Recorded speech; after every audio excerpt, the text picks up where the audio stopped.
everyone and welcome to Impulse Academy. So today we are gonna start with the 9th class history, that is French Revolution, and French Revolution will start with the first part. Okay, and ये series 4 part में आएगी और एक lesson के 4 part, ठीक है। और इसमें पहला पार्ट जो है वो हम अराउंड 15 to 16 मिनट्स का रहेगा, ठीक है। और बस आप सब इस पैंडेमिक के टाइम पे बस पैनिक ना करके घर पे आराम से बैठिए, जो रूल्स एंड रेगुलेशंस हैं उनको नॉर्मली फॉलो कीजिए।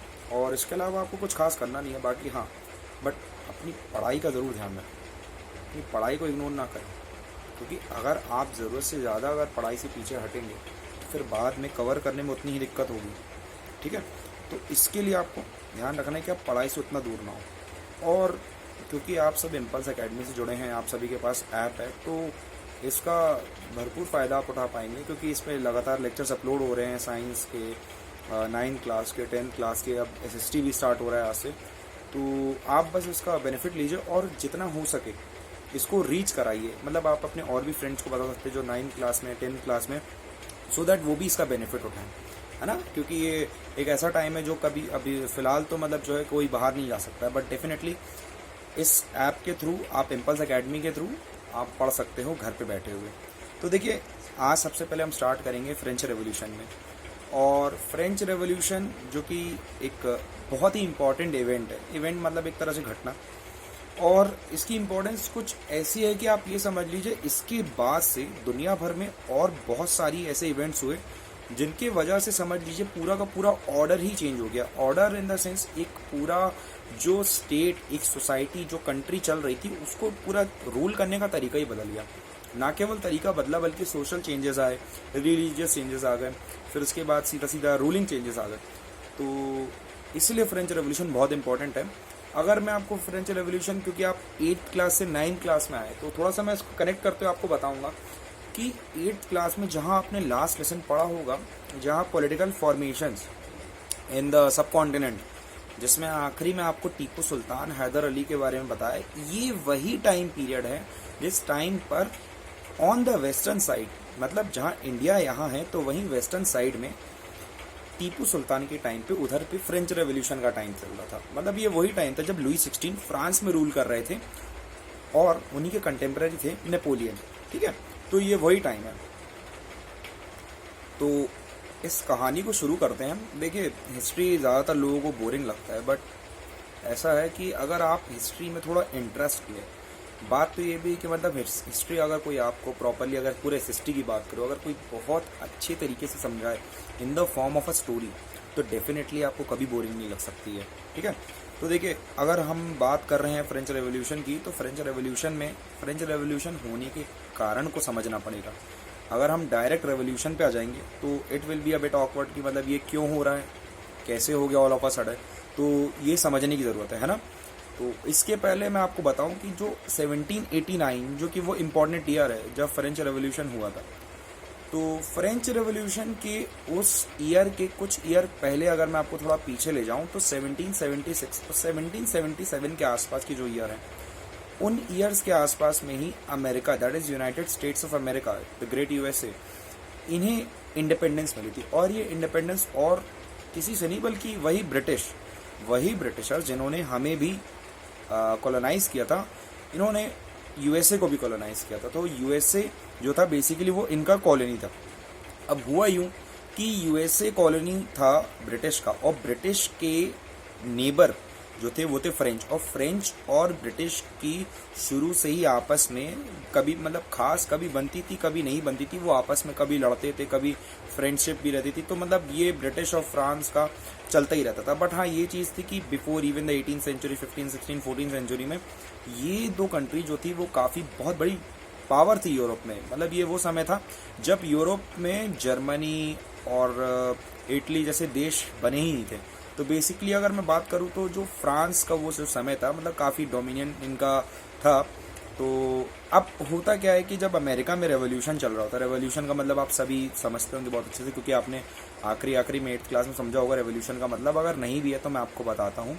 ठीक है, रेवोल्यूशन में क्या होता है कि तो उन्हें भी कॉलोनाइज किया था।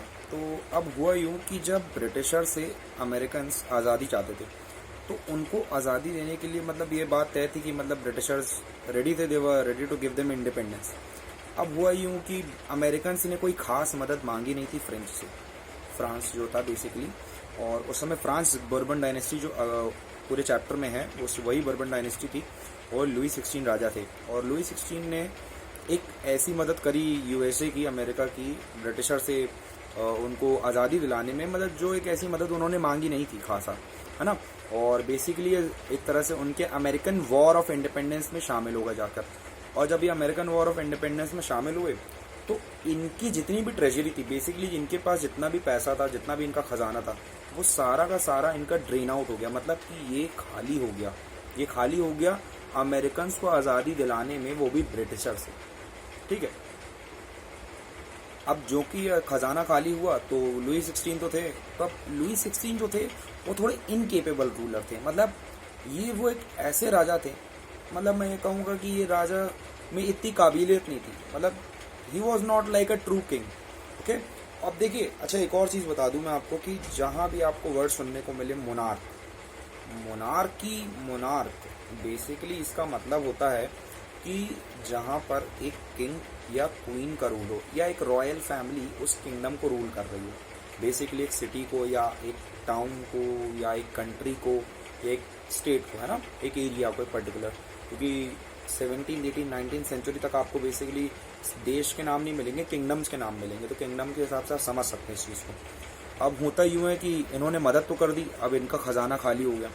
अब खजाना खाली कर बैठे, अब ये हुआ कि इनके देश में इनके ही लोगों के लिए अब इनके पास इनकी पूरी प्रजा को एक तरह से, मतलब फ्रांस को चलाने के लिए लुई 16 के पास पैसा खासा बचा नहीं। अब जो लुई 16 के जो फाइनेंस मिनिस्टर थे तो उन्होंने बोला कि देखिए पैसा इतना खास बचा नहीं है, और जो स्टेट है, स्टेट मतलब कि एक तरह से जो उनका फ्रांस किंगडम है, ये स्टेट के लोगों को मतलब रोजगार चाहिए, इन्हें इनके पास पैसा नहीं बच रहा है, ये लोग अगर कल को रिवोल्ट करेंगे, मतलब विरोध करेंगे, तो हम कैसे चलाएंगे। अब लुई 16 ने इन सारी बातों को नकार दिया, मतलब ये ठीक है, छोड़ो ये सब, मैं बाद में समझता रहूँगा जो भी है। और उनने अपने फाइनेंस मिनिस्टर को ही निकाल दिया। अब इतनी बड़ी, ये एक वर्ड जिसे हम कहते हैं प्लंडर, प्लंडर मतलब एक बहुत बड़ी गलती, तो उन्होंने ये चीज़ कर दी। अब जैसे ये प्लंडर किया उसके बाद हुआ यूँ कि जो अब 17, आप समझिए 1776 से लेके 1789, ये मतलब 13-14 साल के आसपास का समय है, 14 to 15 ईयर्स अराउंड, जब पूरा स्टेट, पूरा फ्रांस जो है मतलब वो राजा से त्रस्त हो रहा है। और राजा का, क्योंकि मैंने आपको बताया कि खजाना पूरा खाली है, अब खजाना खाली है, राजा को खजाना भरना था। अब ऑल ऑफ अ सडन राजा को उसके नोबल्स ने दिमाग दिया, एक तरह से एक आइडिया दिया कि अगर आपको खजाना भरना है तो आप क्यों ना टैक्स बढ़ा दो। अब टैक्स बढ़ाने की बात आई तो राजा ने कहा ठीक है टैक्स बढ़ाते हैं।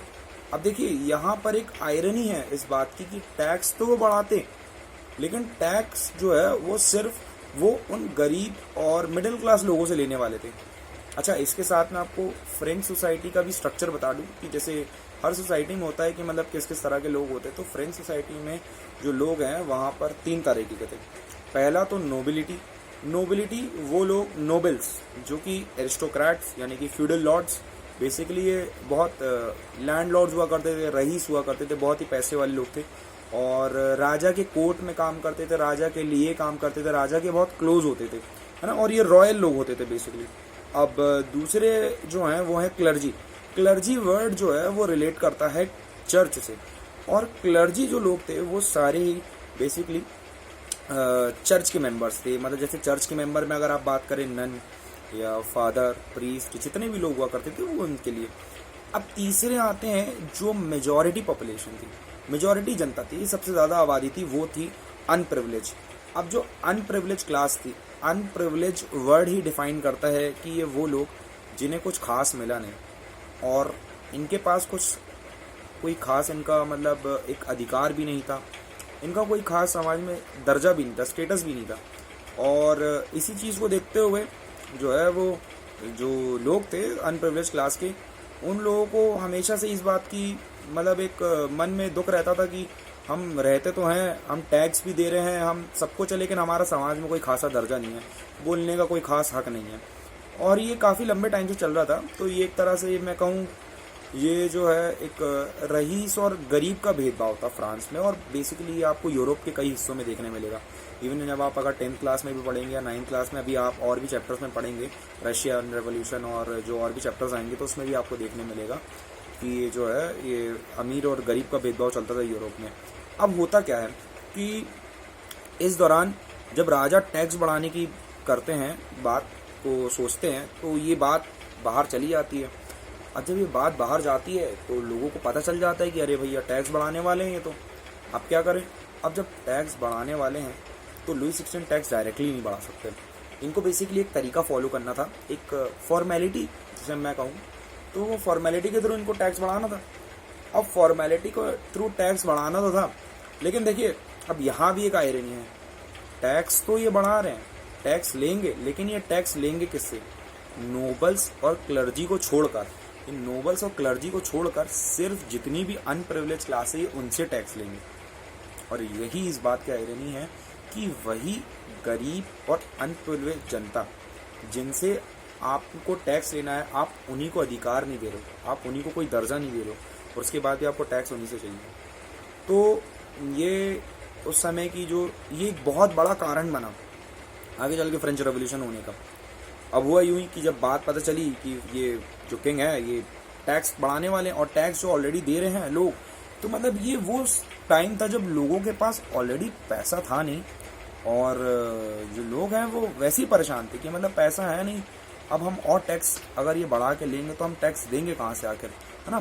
तो ये जो टैक्स बढ़ाने की बात जब पता चली, तो ऑल ऑफ अ सडन 14 जुलाई 1789, जो बहुत हिस्टोरिकल डेट है, हम उसके काफ़ी नज़दीक जाते हैं। तो होता यूँ है कि राजा जो है वो अपने 5 मई 1789 को उन्होंने बोला कि भैया मैं कन्वेंशन रखता हूँ। अब कन्वेंशन उसके पहले कन्वेंशन के पहले स्टेट जनरल, उन्होंने बोला कि स्टेट जनरल्स को बुलाया जाएगा। अब ये स्टेट जनरल क्या है, इसमें होता ये है कि ये तो जनरली 100-150 सालों में बहुत कम बुलाई जाती है स्टेट जनरल। एक तरह का पार्लियामेंट आप बोल लो, जैसे अपन कहते हैं ना कि मतलब लोकसभा का संसद जैसे कभी लगता है, तो सेशन होता है पार्लियामेंट्री सेशन, जो साल में 3-4 बार होता है बेसिकली अपने डेमोक्रेसी में, नॉर्मली इंडिया में भी ये वैसी कुछ था। तो ये एक तरह से बहुत कम बुलाया जाता है। ये जब बुलाया जाता है ये या तो टैक्स बढ़ाने के लिए या कुछ हिस्टोरिकल इवेंट्स के लिए। अब ये स्टेट जनरल को बुलाया जाता है। अब स्टेट जनरल में होता ये है कि 300 लोग रहते हैं नोबल्स के, 300 लोग रहते हैं क्लर्जी के, और 600 लोग आते हैं अनप्रिविलेज क्लास के। अब देखिए जहाँ स्टेट जनरल को बुलाया है वहाँ पर भी 300 नोबल्स को बैठाया गया है, 300 क्लर्जीज को बैठाया गया है, बट जो 600 अनप्रिविलेज लोग हैं उन लोगों को बैठा दिया गया है, बिल्कुल साइड में खड़ा कर दिया है कि मतलब आप दे आर लाइक कि मतलब वो नीचे किनारे साइड में खड़े हैं, राजा टॉप पर बैठा है, एक साइड नोबल्स बैठे हैं, एक साइड क्लर्जी बैठे हैं, और नीचे बिल्कुल साइड में किनारे खड़े हैं अनप्रिविलेज क्लास, जिनसे इनको टैक्स लेना है उनको इन्होंने खड़ा कर दिया है। तो ये अनप्रिविलेज क्लास को इन्होंने मतलब बिल्कुल उस समय भी कोई दर्जा नहीं दिया। अच्छा, एक चीज़ जो थी मैं बता दूं आपको आज के लेक्चर को ख़त्म होने के पहले, कि अनप्रिविलेज क्लास के लोग जो थे उसमें कुछ मर्चेंट्स भी थे, बिजनेसमैन भी थे, ट्रेडर्स भी थे।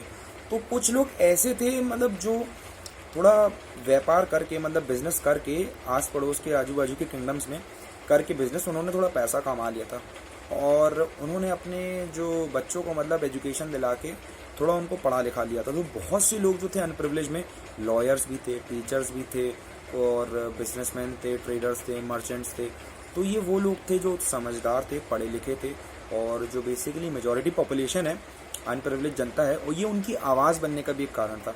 और फिर यही कारण था कि जब जो 600 लोगों को भेजा गया था स्टेट जनरल में, तब ये स्टेट जनरल जो थी ये 600 लोग बिल्कुल चुनिंदा लोग थे, जो मेजॉरिटी पॉपुलेशन जो अनप्रिविलेज क्लास में से लोगों ने इनको चुनकर भेजा था कि ये वो 600 लोग हैं जो हम अनप्रिविलेज लोगों की आवाज़ हैं।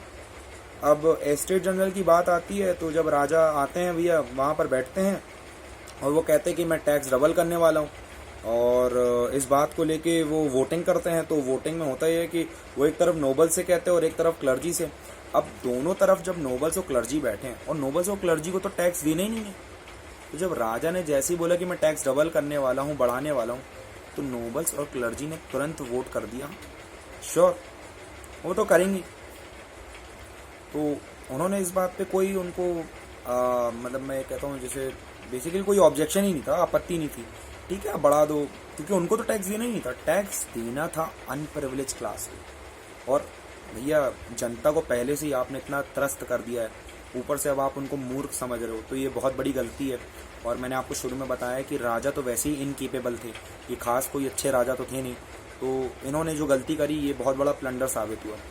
और इसके बाद ये जो 600 लोग जो थे, इन लोगों ने इन्होंने सोचा था कि हम इस बार जब जा रहे हैं तो लोगों की बात रखेंगे, ये बोलेंगे कि देखिए अब हमको भी हमारे अधिकार चाहिए, हम भी वोटिंग राइट्स चाहते हैं, और आप टैक्स नोबल से भी लिए, क्लर्जी से। लेकिन राजा ने उनकी सारी बातों को इग्नोर कर दिया, उन्हें ना तो बोलने का मौका दिया, ना उन्हें कुछ अधिकार की कोई किसी तरीके की बात नहीं करी। अब इसके बाद वो 600 लोग चुपचाप बाहर निकलते हैं स्टेट जनरल से और एक इंडोर टेनिस कोर्ट में जाते हैं, और वहाँ जाने के बाद ये अपने आप को नेशनल असेंबली डिक्लेयर कर लेते हैं। और जब ये नेशनल असेंबली डिक्लेयर करते हैं, फिर ये वहाँ से कहानी आगे बढ़ती है, और ये मैं अब नेक्स्ट पार्ट में कंटिन्यू करूँगा। Thank you.